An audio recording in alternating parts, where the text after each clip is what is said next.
Hello. This is I'm not going to call it a review. This is more of just my thoughts on the Batman.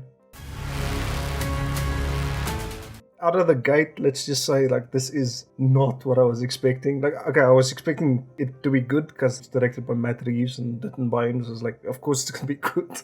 But I didn't expect it to be this good. Anyone who watches it after this, you'll know what I mean if it actually hits you the way it did me. But first, disclaimer, I am not a movie buff. I don't know anything about making movies. I know a little bit about what to look for now after watching some actual people who work with films talk about filmmaking as a process. Excuse me if I make observations or something that actually have nothing to do with what they were actually going for. But that's just how I interpreted it. I'm also not an expert on Batman. I just really love the character. So yeah, I'm not a massive expert on films, not a massive expert on Batman. Though I love Batman and I love psychological thrillers. This movie isn't actually a psychological thriller more than it's just a crime thriller. But thrillers in general, but thrillers are usually like dramas and stuff, which is a drama thriller doesn't get me as much. I like it when they go a bit deeper than just suspense. Yeah? You want to say something? Hello? I wanted someone to bounce off of. I mean, she watched the movie with me, so it's not like, oh, I went to watch the movie on my own. She has to assume what's going on. Erica isn't super heavy into comic books or stuff, though she knows most of the stuff because of myself and my friend, when we're talking about it. So she knows enough about it to understand the characters and their abilities and their backstories and all that stuff. She can at least keep up. Yeah, keep up with the themes and the characters, and she's not going who's that? unless it's obviously someone that she's never heard of because they're either very minor.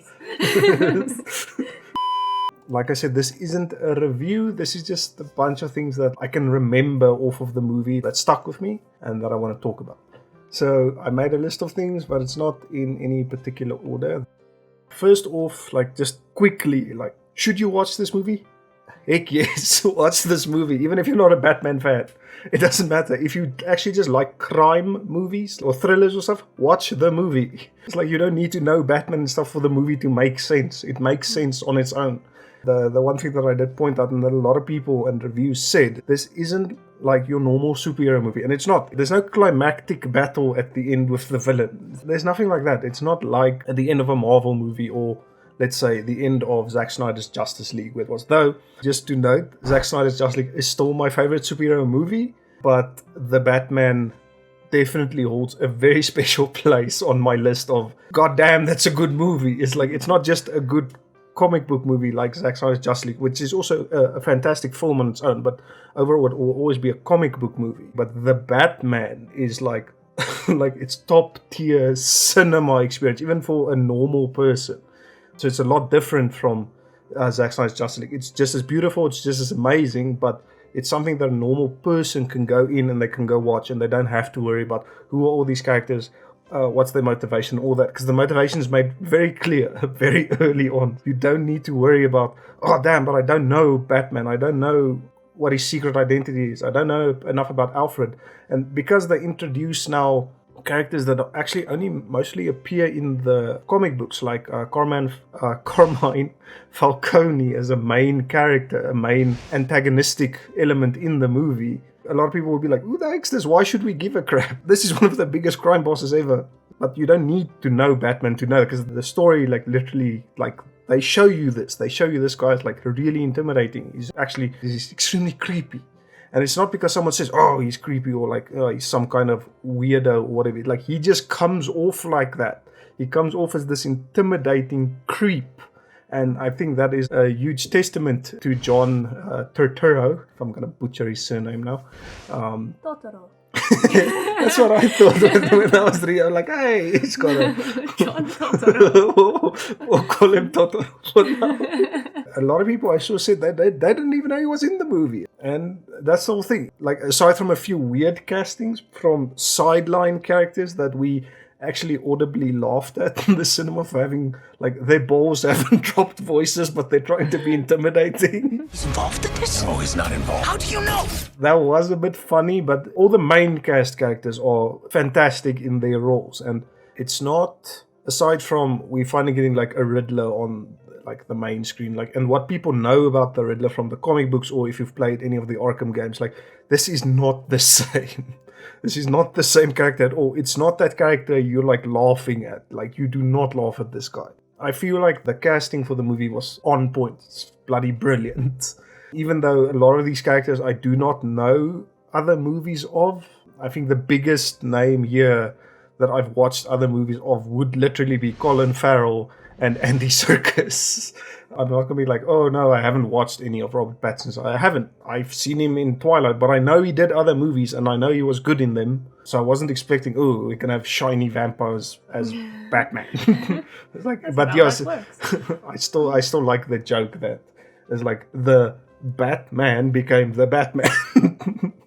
Overall, the movie, the tones, the way they set it up is brilliant. Everything has a purpose, even if it might not seem like it.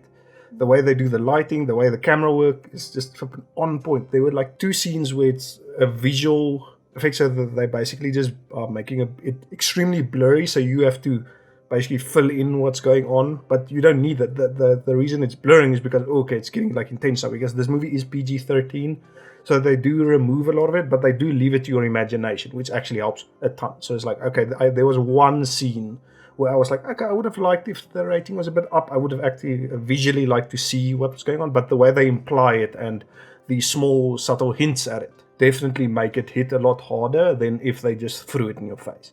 And then there was one scene which is literally just an audible thing, which, like, honestly, like, made their hair stand up, because it was actually, It literally like, makes you uncomfortable. yeah, because it's so bloody brutal.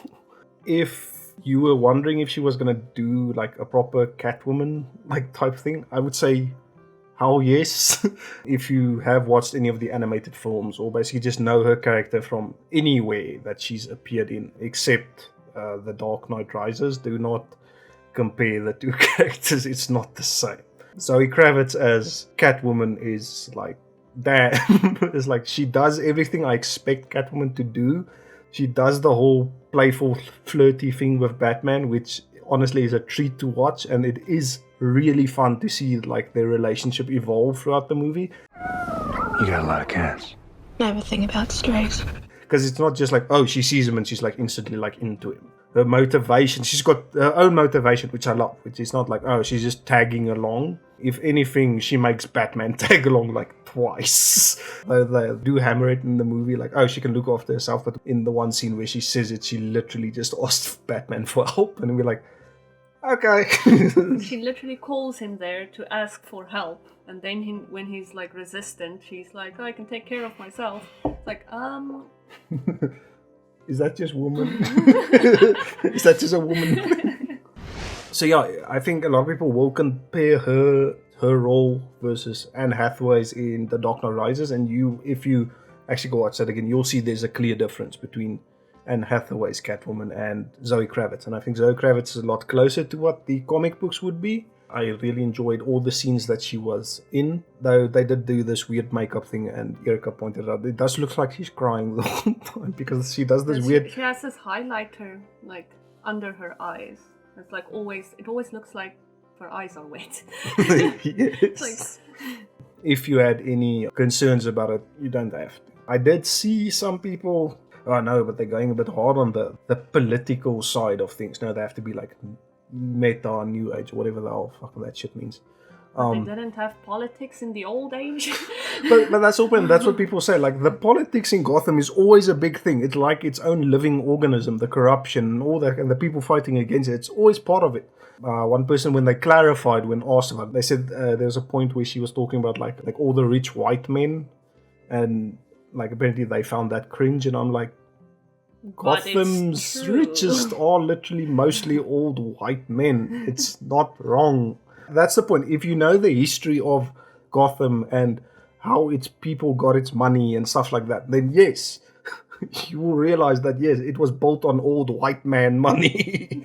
Like, I wasn't upset by her saying that. I'm like, damn, she's correct. And obviously this also comes from a hard-hitting point in the story. I'm not going to spoil it, but yeah, she's got a proper reason for it. She's not just saying it to say it. That's the whole thing. It's like, if you're saying that any message that you take from this movie is just like to be there. No, that's not the way it is. Every message in this movie, whatever you take away from it, was deliberately there placed, but it's got its own part in the story. It's like it makes sense. It's not just there to be there. And that's actually leads into what I told Erika. What happened was there was a point in the movie where I thought, okay, cool, this is a great, they can just end it here, it's fine. And then the movie went on, and for about 20 seconds I was like, I think the movie's running a bit long, until they got to the point why it's going on. Then I was like, okay, cool, I'm back on board. I completely understand what's going on now. They're closing up. The underlying story is now getting its time up. So the movie basically, it's got a bunch of, not a bunch, I think there's like three, because the political structure or the conflict there actually builds in. So you've got Batman, Catwoman, and Gotham. So those are the three storylines that you're looking at. And they mostly run concurrent with each other, but at the end, it's where the Gotham storyline like basically like wails out of the water, and like it does seem a bit weird at the start. It does seem a bit weird at the start. But once you understand what's going on, okay, it suddenly changes, because it's not about Batman or Catwoman, it's about Gotham as a whole. And I think a lot of people, because they're saying Robert Pattinson's Bruce was like really lacking, because he's only there for deliberate scenes where he needs to be Bruce right now, instead of what Alfred's trying to make him do is like also be Batman and be Bruce Wayne, not just be one. If this continues, it won't be long before you've nothing left. Well, if you're an introvert, that's kind of how you are. You only go out when you need to. That's basically how it goes. That's actually a good analogy for it. It's like he only brings out Bruce when it's a tool that he can use as Batman. That's literally what it is. Bruce is the tool. So he can do as a public figure or whatever. But after the end of the movie, when we get into the sequel, because now he's gotten to the point like, okay, the city needs more than just Batman. It needs Bruce Wayne as well. And I think a lot of people are missing that point. They're missing the point that this was the Batman movie and the next one will be Batman and Bruce Wayne. That's how I see it. It might not be the next one, it might be the one after that. Matt Reeves has shown a large interest in bringing more of Batman's rogues gallery. I read someone that he wants to do a more realistic take on Mr. Freeze. And that's also another thing that the movie does really well. If you only like the Christopher Nolan movies, you will definitely like this one, because it's more situated in reality with just a bit of comic book flair, just to get you that extra like wow factor. But it's not over the top. I think there was one blatant CG scene that I could like figure out, but it was in a scene that's showing that Batman's still learning and stuff. So even though he's only been doing it for a short while, which they established really early in the movie, you can see he's skilled and like he's getting there. But he still makes mistakes, which is honestly one of the biggest things I enjoyed from the movie. He gets hit a lot. And like, it's not bullshit getting hit. Like, there was two scenes. The one when we both went audibly, oof, in the movie theater during both hits. And it's like, damn, he's still learning. It's like, next time he'll get it. It's fine. And one of the best scenes during the second big hit was, if someone was going to call bullshit on the way his suit works, it was like, luckily they add like it's a few seconds of them just showing, okay, no, this is how he's doing it. And it's like, brilliant. No one thinks about that stuff, because people are like, oh no, he's taking shots and stuff. How does he do anything that like requires like real precise work? The suit, actually, you can accommodate the suit to do that. But seeing as we are now there at like the suit, the way they did his tech as well, I really enjoyed that, because he's still new to the whole Batman thing. Like, he doesn't have this massive fancy Batcave or anything. Like, he's got some nice tech, but to me it was like, okay, cool, he's using some Wayne influence to get like the starting point, but he's building everything else himself so that they can't like track. Like, oh wait, but Bruce bought like this and this and this and this and this, and if you put them together you get this. Like, no, that's not what it looks like. He'll buy like the most elaborate thing and then build the rest himself around that to make that thing work. And I really enjoyed that. One of his tech is like actually something that I know a lot about from the animated series and the comic books, and it's a tool that just doesn't come in a lot, is the way that he just tracks when he's on the streets and he's doing his thing. It's like he does like have devices to record stuff around him so he can go through it again afterwards. They also make a big point of that the fact that he's keeping diaries which he writes his thoughts in, which is something that if anyone's watched like Justice League Unlimited series or whatever, you'll know that he'll sit there at the Bat computer and he'll be either verbally or just typing out everything that happened that day. And they do that here, and I love it, which adds to the whole thing of what this movie does for me, aside from like, okay, they're showing off how his suit works. So they show that stuff. As you can see, okay, no, this suit could do what it's doing in the movies. Like, I didn't once go like, that's bullshit. It's like, I don't think that suit can do that. Other suits, like if you go from previous movies, for other, I'm like, okay, no, those suits were maybe doing some stuff that it shouldn't be doing. This suit, like, you can see it's doing what it's doing. And the way that they treat that in scenes as well. For the first time, like, Batman's always badass to, like, the viewer. But this is the first time where I was actually afraid of him. The way they introduce him in the first scene is this super cool, like, monologue. And then they're basically just talking about what he's doing and, like, his thoughts on the whole process. When that light hits the sky, it's not just a call. It's a warning. That's why this is difficult to actually talk about, because even the small details actually spoil a lot, because it goes into the way he thinks, the way he acts, all those things. But they start off this super cool monologue, and then they introduce him in probably one of the... And this is why you have to watch it in IMAX, because if you do not have that sound, when like he comes in the first time, it's like you're missing out so much. So unless you're watching this on HBO when it comes out eventually, and you've got a really killer sound system, try and watch this movie on IMAX. It's IMAX 2D, so anyone can watch it. So you don't have to worry about if you're someone who is sight impaired like myself. So yeah, it's in IMAX. It is 2D. There's no 3D crap. That's one of the best things in the film is the sound design as well. Everything just has such... the impact is huge. The shots he takes, if you've watched the trailers, you know about the hallway scene, and that, like, the trailer, like, honestly underplays how amazing that scene is. And then I recently found out that whole scene is practical. All the muzzle flashes are real because they're firing blanks. It was so cool just to know that. There was a scene where they're playing a modified version of the Batman theme. And like, if you don't know the theme, you're actually going to miss it because it hits the notes and then there's a blank, and then it hits the notes, there's a blank. So what my head was doing, every time it's playing, when it hits the blank, my head fills in the rest. But in the same way that the song's playing. And it's the first time I've ever heard it like that. I don't know, it's like a combination of like heavy orchestral rock. It's not rock, heavy orchestral, basically. Like, so if you don't know the theme, you're actually going to miss it. It fits the scene, but if you actually know the Batman theme, it'll actually hit a lot better. And again, bring in the sound design. In the trailers, again, they showed like the Batmobile scene, but they don't show the start of that scene in the trailer, and it's great. And that's one of the scenes where, when it happens, my jaw dropped to the floor because of the sound design. Because it wasn't like, oh cool, it's just a car. It's like, no, this felt like a monster waking up. And I'm like, dude, this is like his rage. This is what I flippin' love. I love that, because that's a big thing that they do, is like they're showing how angry he is in a lot of things.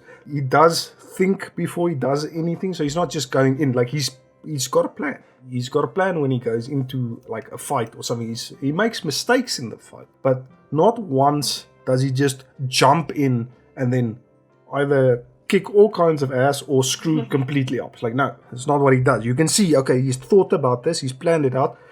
There he goes. And they make a big point of it to show that he's still this extremely angry person. He hasn't worked through this stuff yet. Some people did point to like, it feels a bit weird to have him like as Batman for this short one, but he hasn't worked through those emotions. But I'm like, if you've played Arkham Origins, you will exactly know what type of Batman he still is. I mean, the suits are also similar because it's very heavily armored and all those things. So he is still a bit slow. He hasn't gotten like all his moves down yet, and he is still really mad. Like, there is at least 2 or 3 scenes where there are literally extra people telling him to stop. They're holding him back because of his anger, literally blinding him. So someone has to be like the voice of reason for him, and I love it. One of the scenes where this happens is when Gordon, who's played by Jeffrey Wright, is like trying to calm him down because he literally wants to pick a fight with like all the cops. And it's like, just calm down, dude. And Gordon's now playing the middleman between the police, the people he work with, and Batman. Because the one thing they hit home really hard is the fact that Gordon trusts Batman so much. He's like 100% on board with him. He'll like do anything for him. But yeah, then there's the scene where he's just playing middleman between them, and I loved it because Bruce isn't so mature yet. It's like he needs some paternal figures there for him. So you've got Gordon, you've got Alfred, and they do fill that, for me at least. It's like they do fill that small paternal role that Bruce is lacking, which then brings in his relationship with Alfred, because at the start it's a bit, you can see it's strained and stuff, because Alfred's trying to get him to be back to just like be a normal person and not just be Batman. He needs to get a life, not just hiding in the cave. Not the face, Dad. I wouldn't be bothering you here, but your people keep telling me you're unavailable. So there's some strain there, and like Bruce will literally be like, you're not my dad. He literally says that, and it's like at that moment, it's like as if Bruce is just being an asshole for being an asshole. But that's literally the way he is when he's Bruce. He's just an asshole, and that slowly calms down. And there's this really good scene between them later on, which because every movie has like a reconciliation scene, but I think this one worked really well because again they're diving into the minds of what is Alfred thinking when Bruce is out on patrol, what is Bruce thinking when something is happening, when Alfred's busy with something or whatever. And that's I think what makes the movie so much better, is because it's not just like, oh, they're doing something for the sake of doing it. Though some people might see it like, I think there was someone who pointed out that the scene between them wasn't as heartfelt as the movie was trying to make it out to be. But again, I cried during the scene, so clearly it was doing its job. The whole thing is because I understood it from both a personal standpoint and just knowing the characters as well. So you understand where they're coming from, where their words are coming from, and I think that's amazing to see, and I look forward to seeing their relationship like going forward in that. It's like, yes, Alfred doesn't have a lot to do in the movie. He does a lot of more backgroundy scenes. Like he'll have some dialogue with Bruce, and he'll do some visual exposition in a way. So he's not talking or anything, but they're visually showing us things happening and what Alfred's doing to keep Wayne Enterprises alive, and basically just that side of Bruce still going before Bruce completely destroys it, because he's ignored it so long that people basically, you can almost say people consider that Bruce Wayne is dead, that when they see him it's like, oh, he rose from the grave. And it looks like it, so. Yeah. Like when you have all those late nights, like they say half of that the eye makeup is actually just normal, the bags under his eyes. Just dark circles. Yeah. That was also like a cool thing that I enjoyed, especially seeing as we are in the era of superheroes taking off their masks for no fucking reason. And the scenes where he obviously doesn't have his cowl on, it's just in the Batcave. Never else. They once try and take it off of him and he whoops their ass. It's like, no, this is part of who I am. And that's also, that gets into Paul Dano's character, Riddler. There's a great scene where he's talking about it, and like no one ever points this out. It's like everyone's like, oh no, it's Bruce Wayne's the Batman. It's like, no, Batman is, his secret identity is Bruce Wayne. And it's like his true persona is Batman. That's who he is. It's like, it's not the other way around. It's not Clark Kent becoming Superman. It's Batman becomes Bruce Wayne. He is always Batman. That's the way it is. And I love that Riddler in the movie, he like literally points this out. I love that because he's like, no, because when you wear the mask, that's when you become your true self. And this hit like really, really straight. And I love it. Because no one ever just points that out. People are just like, oh no, he's dressed as a bat. And it's like, more like he dresses down as a normal person. He dresses like a human. He dresses like a suit. Just a suit, nobody in it. But getting into the Riddler, it's like why I said like he's not like the comic books. He's not this comedic character. I know there are stories where he is like vicious and like his traps aren't. He's basically just Jigsaw. That's actually basically what Riddler is. I think maybe we should more say that Jigsaw's the Riddler, because I think Riddler came before any of the Saw movies, obviously. But it's the same type of thing. And the way they introduce him in this movie is, ooh, And that's the Nearly whole thing. shit my pants. Exactly. Because you're expecting something, and I love it. The movie starts and you're like, oh, okay, it's a classic Batman start of the movie, blah, blah, blah. And it's like, and it's not. It's like, it's so not. Classic start to a Batman movie. Until it was. And they just introduced him like that. I'm like, holy fuck. You can't just do that. You can't just give me a fright that quickly. Because I love it. They don't play the scares like that. When it's scary, it's scary. And that scene was, it's definitely scary. Because it's not how you expected it. You're like, okay, cool. There's like something going to happen now and yada, yada, yada. And it's like, nope, it completely went different from what I was thinking. And then the other scenes were like your classic like scare scenes. It's like they don't go for the scare. They go for the tension. And I think that makes the scenes a lot better. Because you're like, okay, it's tense. You're like, whoo, you're feeling it, and they get you in it, and then it just does its thing. It doesn't cut away. It shows you what happens afterwards, and I love that. But that's again where the camera work comes. One of those scenes, and then it basically just becomes blurry, and there's just noise everywhere, and you're just listening to what's going on, and it's like, yes, this is insane. But they obviously gave you enough beforehand to know, okay, what's going on. Later on, you do realize, yes, he's mentally unstable, but his whole crusade, so to say, that is something that it makes sense. What he's doing is like, yes, he's going after bad people, like really bad people, but it all also comes down, there's a big scene between him and Batman, and this is why I say there's no like fisticuffs at the end. It's a verbal fight at the end, and I really love how they did it. But the thing is, if you've read the comic books, you know that this does actually happen. It's not like, oh, but the way they treated it was like, yeah, okay, you just took what I thought was going to happen, which is like, okay, you, like, I've seen this happen before. And they just took it way further than that. And I'm like, bravo. It's like, yes, you did it again. You exceeded what I was expecting was going to happen. I thought it was going to just be the scene and they're just going to talk. And it's like, and no, but they don't. Because again, the tension during that scene is so good.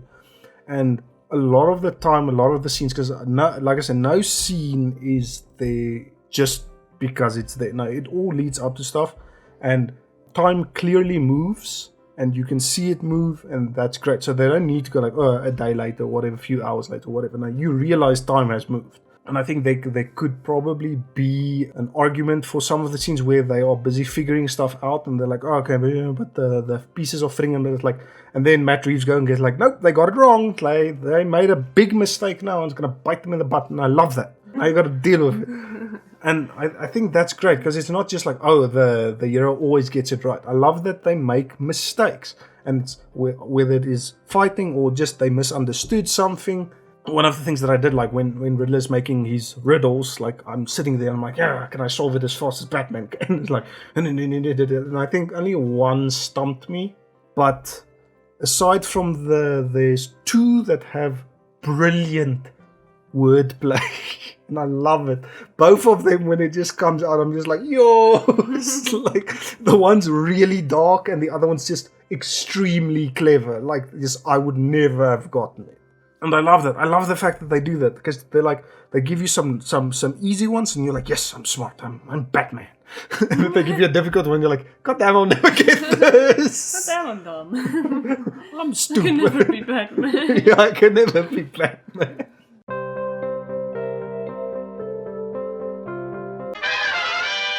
The tense scene between Batman and Riddler, it's that point where I said, like, okay, after that, the movie could end and would end fine. But it keeps going, which is great. Then I was like, okay, cool. I understand what's going on now. The last of the plots has to finish now. And like, I'm glad it does. Otherwise, you'd have too many questions. I think that's also something this movie does really well, is answering any questions that people might think are plot holes. Like, honestly, after the movie, we were like, okay, can we think of any major plot holes? And it was like, no. I did do some discussions with some people, and some people said there is one scene, which is one of the bigger scenes in the movie with the Batmobile, where people are like, it's a bit morally weird there. But people do point out then, if you actually look at it from a jurisdictional standpoint or just overall police work, there's a reason they do what they do. You will know what scene this is when it happens, because you will probably ask yourself the same question. I actually subconsciously asked myself the same question, but I actually didn't finish the thought. because it made sense to me in the moment. But someone did, when they did point it out, I was like, damn it, there's a plot hole in the movie. And then someone pointed out, no, it's actually not a plot hole. It's deliberate because they can't actually act on it. And I'm like, yes, it's explained. It's good. I just missed it. It's like, yay. The plot holes are redeemed. There aren't any plot holes in this movie that I can think of. But yeah, back to the confrontational point between Batman and Riddler when they're talking. And you can see this and I think this translates really well, because obviously the movie has a lot of undertones of like mental health. Riddler obviously having his own mental health problems. Like Batman's obviously dealing with mental health problems, like most of all PTSD obviously, and like a bunch of anger issues and stuff, and the way he deals with that. And during the conversation, and it's just, again, if you've seen the trailers, you know what I'm talking about, and just the way that they just twist that completely on its head. I loved that, because I was sitting there on the edge of my seat, and I'm like, oh, just get to the point. And I mean, and this is again, like, if anyone tells you that Robert Pattinson's Batman is not emotive enough, like, you need to look at his eyes. If you're not looking at his eyes, you need to watch them. Like, he's emoting through his eyes the whole time. It's like Tom Hardy, if you've watched any of his stuff. Like, just think Mad Max, but with Batman. Like, he's not emotive enough, but like, he's Batman. He's emo. Yeah, he does the whole, I'm this stoic, grumpy dude. Brooding silent type. Yeah. So if anyone actually like tells you no, he's not emotive, like, they don't know how to read body language. Like, he's really emotive body language wise. Yes, words he's not, but he's Batman again. Like Erica said, like, that's the way he talks. He has to, because it's impactful. It's he's trying to be intimidating. Also, just if someone was like wondering what his bat voice is like, if it's annoying or not, no, it's not annoying. Like, you can't tell it's Bruce, because his Bruce Wayne voice is actually, he plays a very, almost like a skittish Bruce Wayne.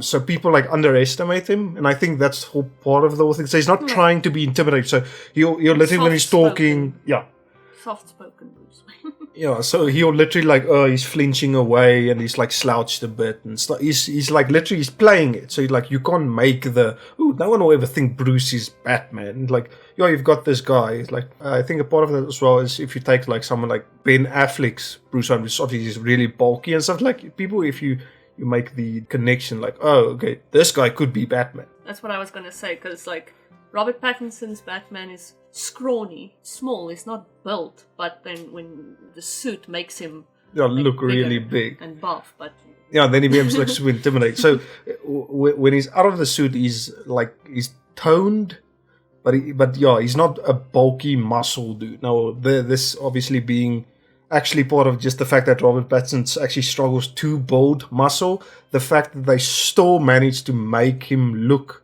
good, and because they show off his scars a lot, and you get like the history of his training and just some of the knocks he's taken in this short while that he's been Batman. I still like really enjoy that, because a lot of people need to remember as well, Christian Bale's Batman wasn't bulky. That was a skinny Batman. Like, Adam West Batman was skinny.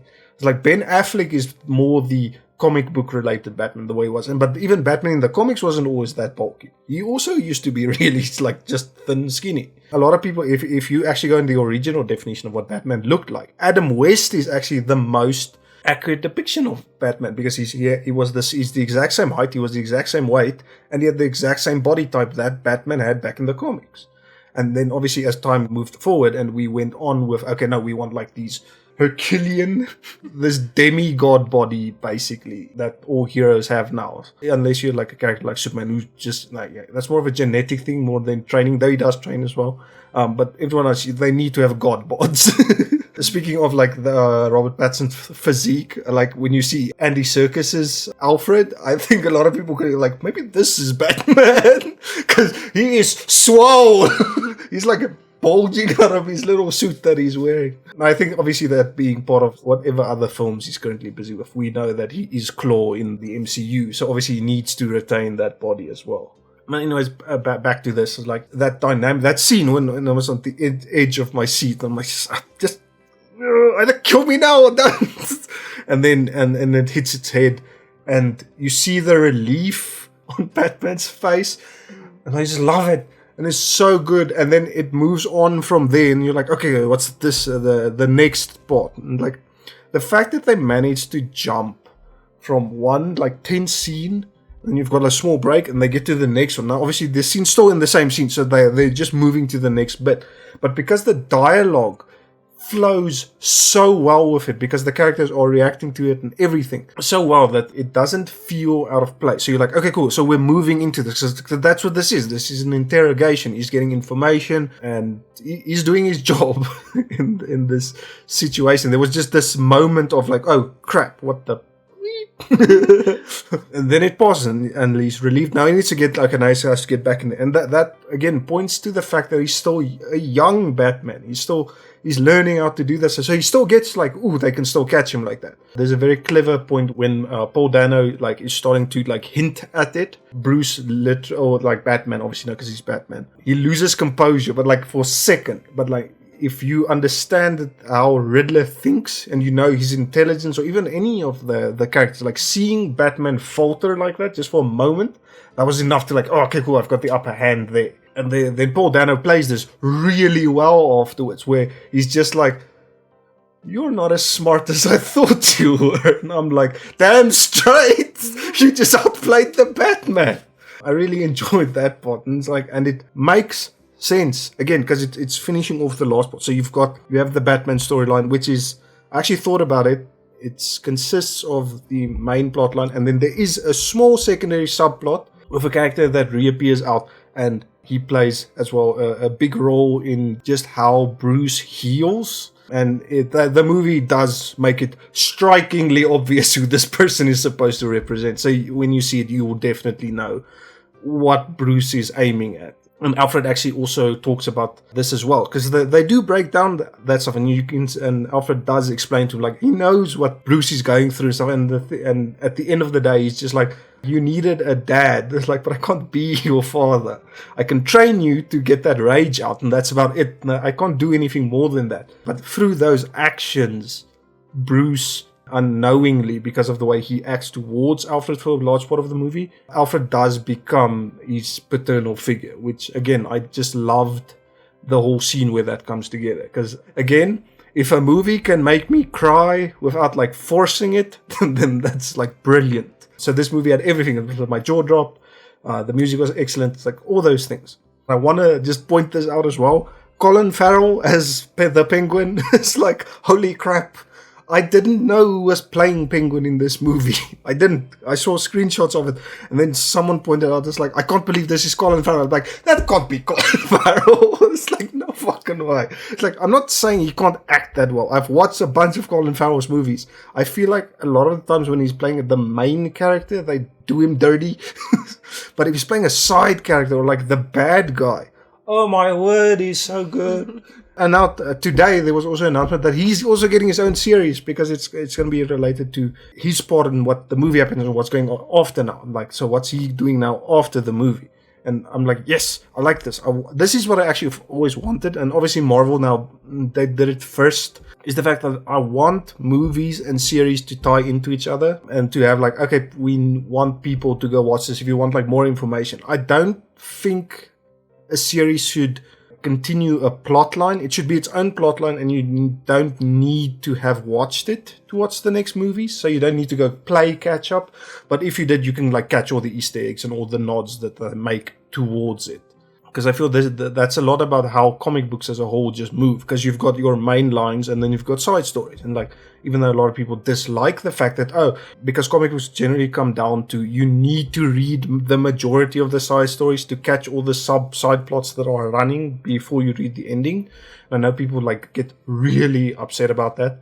If a series and a bunch of movies can intertwine like that and just handle it correctly, that you can watch them separately and then watch anything that comes afterwards without feeling like stuck. Obviously, you need to watch season 2 or season 1 if you watch season 2. But I don't think once you've watched the GCPD series or the Penguin series or the Arkham series, or if you just want to watch the sequel, you don't need to go watch those things. But if you just want a bit more insight into how the world works and the mythology works and the characters just as a whole work, you can just go watch that and just have a good time. And enjoy what else the characters have that they can't bring in on the time that they've got. Though I would say this, the 3 hours do not feel like 3 hours. Like I said, yes, I thought the movie could end faster, but it's not because I thought it was running too long. I just thought that point where they got was like, that's actually a really good, like, okay, they can end there. But again, if it wasn't for that last bit, for the last storyline to finish off, the movie would definitely not be as good as it was for me.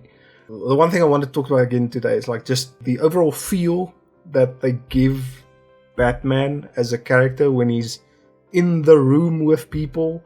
I did see someone say like, no, he doesn't come off as this supernatural, mythical thing, and I think like they might just be reading it wrong, because that's definitely how he comes off of. He comes off as unreal. Yes, you can see it's a dude in a suit. Guess what? This dude's in a suit. It's like he's armored to the core. It's like this dude must be insane. You can see people are in awe of him, and I love that. And there's this sideline cop in the movie that just like almost falls in love with Batman in a way, because at first he's like, oh, is that odd? Like, no, you can't be here, this is not your place. And then obviously Gordon steps in, he's like, dude, this is Batman, do you know? It's like, he's following procedures, just let him work, he's helping us. And then this guy comes in for a few more scenes, and you see he's like growing, and then at this one point he's starting to be like, he does this odd, like friendly way of talking to Batman, like small okay talk. Yeah, so he's starting to do small talk with Batman, and it's like, actually I like this dude. He's an enjoyable dude, and he actually does contribute to both the scene and the overall story, because he does actually make a point, because he does have some knowledge that Batman doesn't off the top of his head have. And I enjoy that, because Batman's not just like this all-knowing god. He's not on the Mobius chair, so he can't just do shit. He doesn't just know everything. So there are people who are feeding him information, or just he's bouncing off of them to get to a point. And I really enjoyed that fact. And obviously this comes in the most with Gordon, and they'll literally just be like, okay, cool. Gordon puts on the bat signal and Batman's there, and it's like, and they're just bouncing off of each other. They're talking the case, they're talking what leads have they gotten. I love that fact.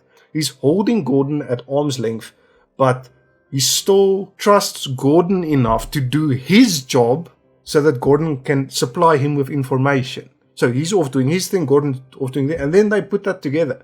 It's like, yeah, he's withholding a lot more from Gordon than Gordon's from him. But I also feel that wall basically does crumble down as the movie goes on, and you can definitely see it.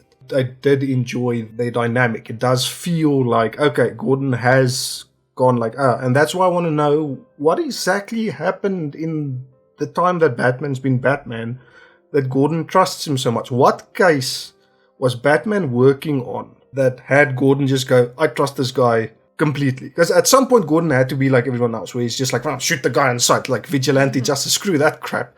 But Gordon's like vouching for him through the whole movie. Like, he's still at that point where he's technically being hunted by the GCPD, but Gordon's the one that says, just let the dude work. He's helped us so much. Just let him do his thing. He's not contaminating evidence. He's actually helping everyone else. So just let him do his job. We clearly know he knows what he's doing. So just let him do it. And I feel that's like a good way to use Gordon. So he's actually like, he's there, but he's not just like, okay, I'm going to read you this case report now. Here is something. It's like, he's not that. He actually does shit. I love it. And I think all the characters are like that, because there isn't a character who doesn't contribute, again, to the story in some way, whether it be minor or major. Like I said, they've got a side character whose literally only job at the start is like just going like, no, I don't agree to this. But he grows on you so much. How there's two bloody villains, or not villains, but they're like these antagonistic little flippin' shits. And there's so much in the movie. And like, there's a rumor now of who they might be, which I wouldn't be like upset about. Like, I actually really enjoy them. Because they're twins. The two actors actually really act. I enjoyed their characters. And I'm like, I'd actually like to see these guys again. And I think that's the whole point. It's like, you've got even these side characters that make an impact on you. It's not just like, who are they? It's like, no, I'll always flippin' remember to see a film, especially when it's in the superhero genre. But like, this movie doesn't feel like that. It doesn't feel like, oh, it's just a superhero movie. This is a depiction of how you can do superhero movies in a normal film setting that still works for both sides. I can't really think of any other hero you can do that with. aside from characters that are a lot like Batman, so you're talking about obviously characters that have successful series like Daredevil. The Moon Knight series is coming now, and Moon Knight is what everyone like loves to refer to as, oh, that's Marvel's Batman, because he does use gadgets. He also has a flippin' flying jet. He's also a rich dude. Though they will be diving into like, he actually does some business type thing. So he actually does have like a Bruce Wayne persona, but it's also Moon Knight. But overall, and that's why this movie sticks with me so much, is the fact that they managed to combine all those elements together. There's enough fantastical comic book-ish elements that it's not too bogged down in realism like the Nolan movies. Though the Nolan movies aren't bogged down in realism in a way that makes them unwatchable. It's just when we saw Batman in Batman vs Superman for the first time, and you see like, oh, they literally did the Dark Knight Returns cover, and like he's doing these fantastical comic book things, like he's defying a bit more of the physics of the world and stuff. It's not super real, and like why our minds were blown by that. And like this movie manages to keep a lot of the realism that you're like, yes, this does seem to be like a real dude dressed as Batman being Batman. But he still is able to like whoop a lot of ass, and like just with the things he does, and like, yes, I could never do that, and it's probably beyond what a normal person could do, but I'm really happy they put it in there.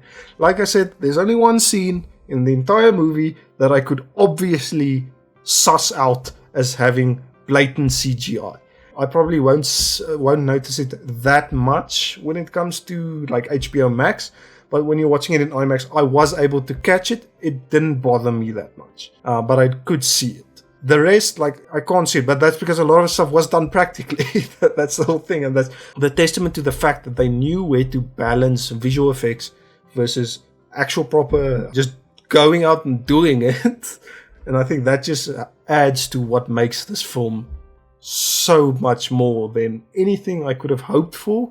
I was a bit skeptical with like the hype. I was afraid that the journos were hyping it up way too much because this would be considered like, oh, it's a non-DCEU movie, so it has to be better than the DCEU because the DCEU is considered crap. I don't think the DCEU is crap. I believe that the issues don't come from the films themselves, but the fact that the studio keeps... But then you've got the Batman, and like Matt Reeves said, like, no, Warner Brothers just left him to do his own thing. Why couldn't you just let Zack do that as well from the star of Man of Steel? Maybe I'll make another video where I rant about Warner Brothers. The fact that one of my favorite companies are also a bunch of dickheads. I think I talked about everything I wanted to talk about.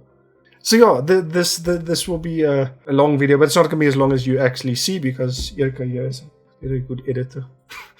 She'll be cutting down a lot of this about there. There was a lot of that, and you will never see it because it won't be there anymore. See me not cut anything and just just stitch them together. It's like, haha, get wrecked. Like I said, this isn't a review on the movie. This was literally just me blabbing about it. Ivan blabs about Batman. The title right there. Just use roll credits. Roll credits to it. Go away. But seriously, again, even if you're not a Batman fan, please at least watch this when it comes out on HBO Max. You don't have to go watch it in the cinema, though. If you have a chance to watch it in IMAX, do it, because the sound design in this movie needs those speakers. You need to hear those footsteps. You need to hear that engine. You need to hear those punches. Maybe that one scene would have been better not in IMAX. But you'll have to hear that too. And then you'll know what scene I'm talking about, because it like... Ugh. So yes, if you just like actual just normal crime movies or just nice thrillers that border on psychological thrillers, watch this movie. Like, I can't see anyone really being disappointed unless you go into the movie already hating the movie. I've seen a lot of people saying like, oh, this is the most overrated movie. And I'm just like, you clearly went into this movie hating it. If you like probably hate Twilight, so you yeah, that's probably what they went into. They don't like the character, so they're starting off like, oh no, I don't like Robert Pattinson at all, because all I've watched is that one sparkly vampire saga probably thing. didn't even watch it though. Yeah, probably Netflixed and chilled that shit. And then his girlfriend was just like, no, but I want to watch this though. And then he decided Robert Pattinson. And then they broke up, and now he has a grudge. Yeah, and then she went to watch the movie, probably wearing like the bat suit and stuff. It is not my favorite superhero movie, but it's probably my second favorite. But definitely, if I had to recommend someone watching a superhero movie for the first time, this would definitely be the number one movie that I tell people to go watch. Either this or like the 2001 Spider-Man movies, like the Sam Raimi ones, if you want to watch a Marvel superhero movie. But if you want to get into like what excellent superhero movies is, this is what you have to watch. Any of those points, if you're just into that, or you just want to see a good movie, and even if those genres aren't for you, this still stays a brilliant movie. There's no forced lovey-dovey relationship. The two characters who obviously have, by the end of the movie, romantic interest in each other. It's a natural progression, in my opinion. I'm going to stop blabbing now because I've technically run out of thoughts. Watch the movie.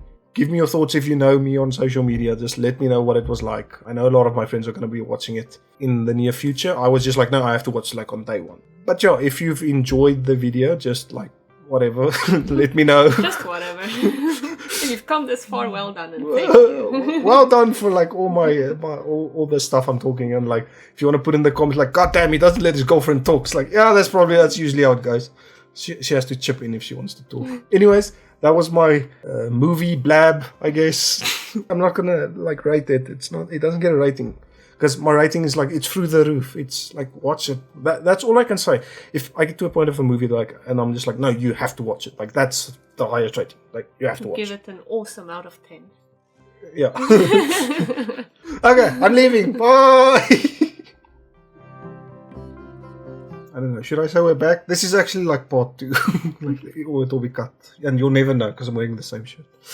But now you have to know because I put it in. This will be in the outtakes.